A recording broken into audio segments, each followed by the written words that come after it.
1 Samuel capítulo 4. Naqueles dias, o povo de Israel foi lutar contra os filisteus. Os israelitas acamparam em Ebenezer e os filisteus em Afecá. Os filisteus se aprontaram e entraram na luta. Eles venceram os israelitas, matando no campo de batalha mais ou menos 4.000 soldados. Quando aqueles que tinham escapado voltaram ao acampamento, os líderes do povo de Israel diziam: por que é que o Senhor Deus deixou que os filisteus nos vencessem hoje? Vamos trazer de Siló para cá a arca da aliança, para que assim o Senhor esteja no meio de nós e nos salve dos nossos inimigos. Então mandaram mensageiros a Siló para trazerem a arca da aliança do Senhor Todo-Poderoso, que se assenta no seu trono entre os querubins. E Ofni e Finéias, os dois filhos de Eli, vieram junto com a arca. Quando a arca chegou, os israelitas gritaram tão alto que a terra tremeu. Os filisteus ouviram os gritos e disseram: escutem esses gritos nos acampamentos dos hebreus. O que será que aconteceu? Quando souberam que a arca da aliança do Senhor havia chegado ao acampamento hebreu, os filisteus ficaram com medo e disseram: um Deus chegou ao acampamento dos israelitas. Ai de nós, nunca aconteceu uma coisa assim. Ai de nós. Quem poderá nos salvar desses poderosos deuses? São os deuses que atacaram os egípcios com todo tipo de pragas no deserto.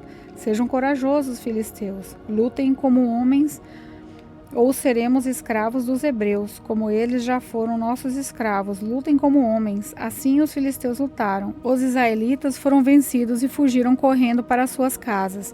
E houve uma grande matança. 30.000 israelitas foram mortos. Então os filisteus tomaram a arca de Deus e Ofni e Finéias, os filhos de Eli, foram mortos. Um homem da tribo de Benjamim correu desde o campo da batalha até Siló e chegou lá no mesmo dia. Para mostrar sua tristeza, ele havia rasgado suas roupas e posto terra na cabeça. Ele estava sentado numa cadeira perto da estrada, esperando. Ele estava muito preocupado com a arca da aliança. Quando o homem deu a notícia, toda a gente da cidade ficou apavorada e começou a chorar alto. Ele ouviu os gritos e perguntou: que barulho é esse? Então o homem correu para contar a notícia a Eli. Eli estava com 98 anos e completamente cego. O homem disse: eu fugi da batalha e hoje mesmo vim correndo de lá até aqui. O que aconteceu, meu filho? Perguntou Eli. O povo de Israel fugiu dos filisteus, respondeu o mensageiro. Foi uma terrível derrota para nós. Além de tudo, os seus filhos Ofni e Finéias foram mortos, e os filisteus tomaram a arca da aliança. Quando ouviu falar da arca, Eli caiu da cadeira para trás, perto do portão da cidade. Ele estava muito velho e gordo. Por isso, quando caiu, quebrou o pescoço e morreu. Eli foi o líder do povo de Israel 40 anos. A nora de Eli, a mulher de Finéias, estava grávida e já quase na época de ter a criança. Quando ela soube que a arca de Deus havia sido tomada e que o seu sogro e o seu marido tinham morrido, começou a ter as dores de parto e deu à luz.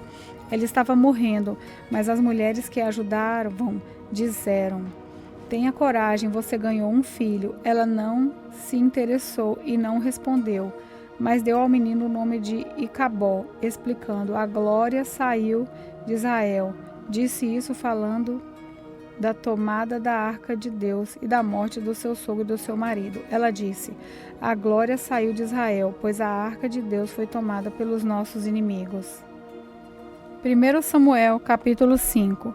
Depois de tomarem a arca de Deus, os filisteus a levaram de Ebenezer para a cidade de Asdod.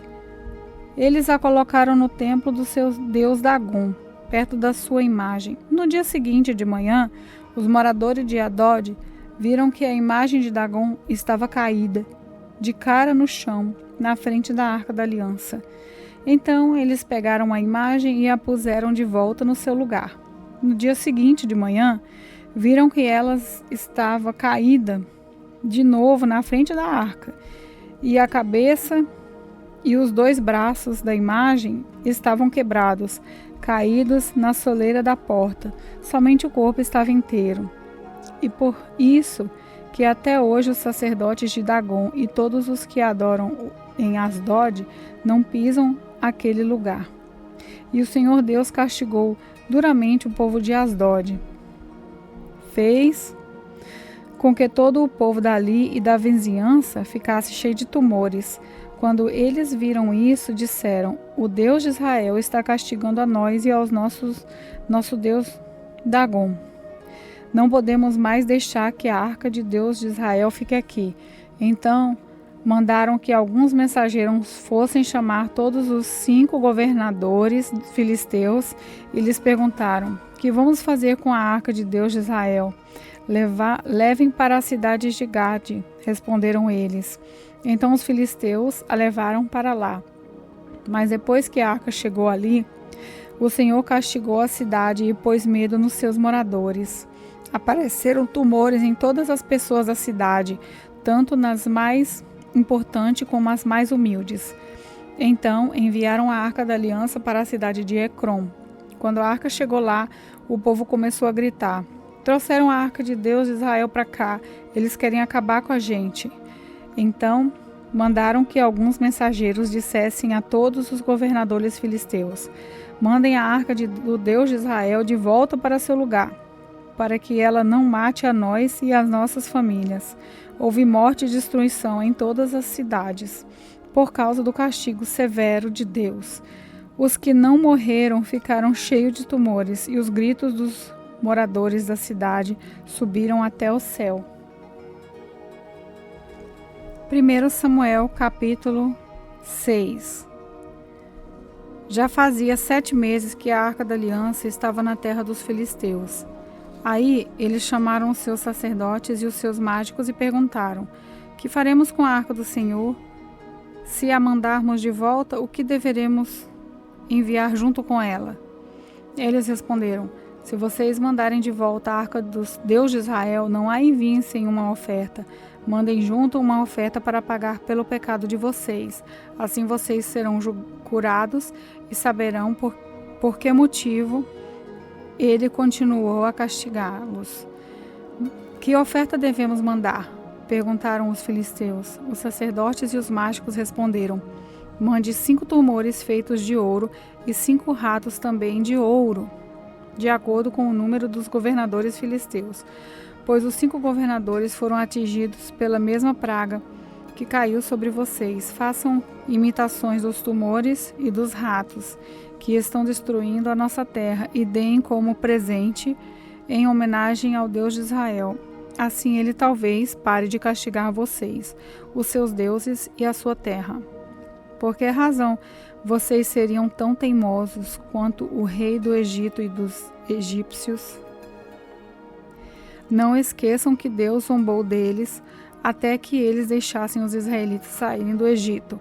Façam o seguinte: arranjem 2 vacas que ainda não puseram carroça e amarrem as 2 em uma carroça nova.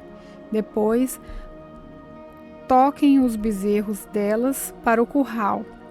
Então, peguem a arca do Senhor Deus e a coloquem na carroça.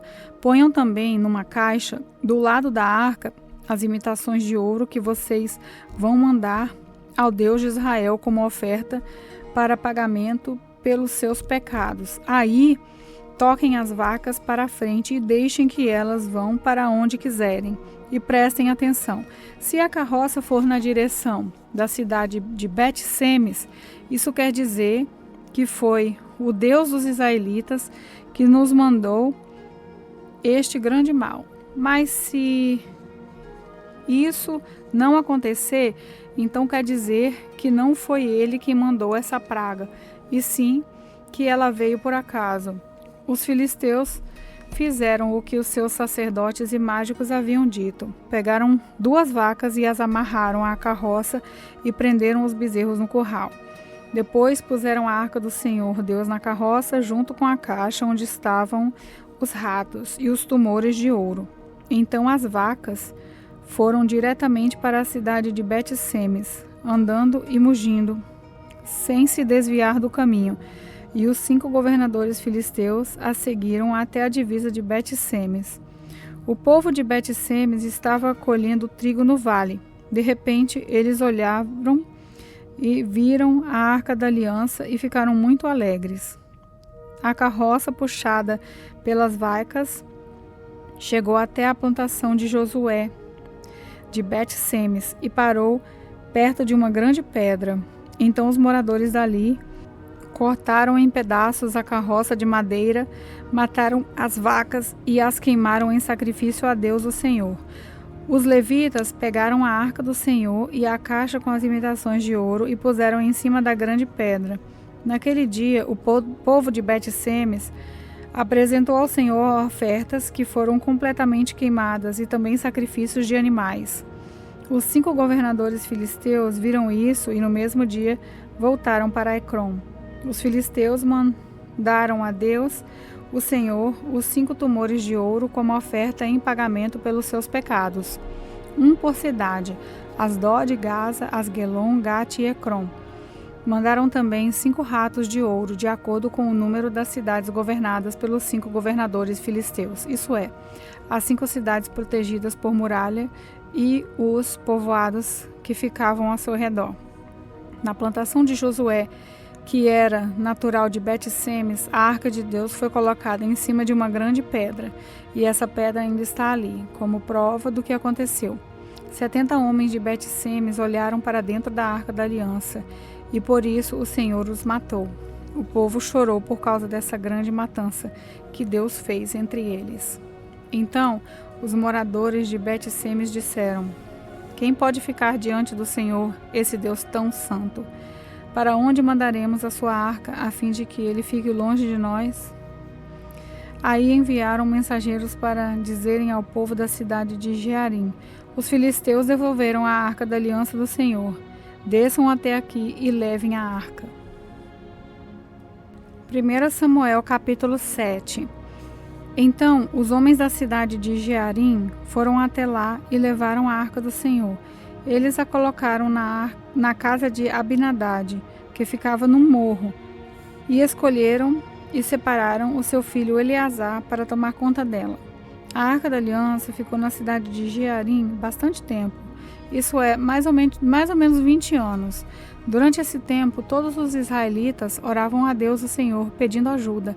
Samuel disse ao povo de Israel: se vocês querem com todo o coração voltar a Deus o Senhor, joguem fora todos os deuses estranhos e as imagens de deusa Astarote. Dediquem-se completamente ao Senhor e adorem somente a Ele, e Ele livrará vocês do poder dos filisteus. Aí os israelitas jogaram fora as suas imagens de Baal e também as de Arastote e adoraram somente a Deus, o Senhor. Então Samuel mandou que todos os israelitas se reunissem em Mispá e prometeu que ali oraria por eles ao Senhor. Assim todos eles se reuniram em Mispá, tiraram água e a derramaram em oferta ao Senhor. Jejuaram o dia todo e disseram: nós pecamos contra Deus, o Senhor. E ali em Mispá, Samuel julgava e governava o povo de Israel. Quando os filisteus souberam que os israelitas haviam se reunido em Mispá, os 5 governadores filisteus saíram com os seus homens para atacá-los. Os israelitas souberam disso e ficaram com medo, e disseram a Samuel: não pare de orar ao Senhor nosso Deus, pedindo que ele nos livre do domínio dos filisteus. Então Samuel matou um carneirinho e queimou todo ele como sacrifício a Deus, o Senhor. Pediu que o Senhor ajudasse o povo de Israel, e ele respondeu à sua oração. Enquanto Samuel estava oferecendo o sacrifício, os filisteus avançaram contra os israelitas, mas o Senhor os atacou com fortes trovoadas. Então eles ficaram em completa confusão e fugiram. Os israelitas saíram de Mispá e perseguiram os filisteus até Bet-Cá, matando-os pelo caminho. Aí Samuel pegou uma pedra, pôs entre Mispá e Sem e disse: até aqui o Senhor Deus nos ajudou. Por isso deu a ela o nome de Ebenezer. Assim os filisteus foram derrotados, e o Senhor Deus não deixou que eles invadissem a terra de Israel, enquanto Samuel viveu. Todas as cidades que os filisteus haviam tomado desde Ecrom até Gate foram devolvidas ao povo de Israel. Dessa maneira, os israelitas receberam de volta toda a sua terra, e também houve paz entre os israelitas e os amorreus, até o fim da vida de Samuel. Samuel foi chefe e juiz do povo de Israel. Todos os anos ele ia a Betel, Gilgal e Mispa, e nesses lugares resolvia as questões que o povo lhe apresentava. Depois voltava para sua casa na cidade de Ramá, onde também era juiz. E em Ramá, Samuel construiu um altar para Deus, o Senhor.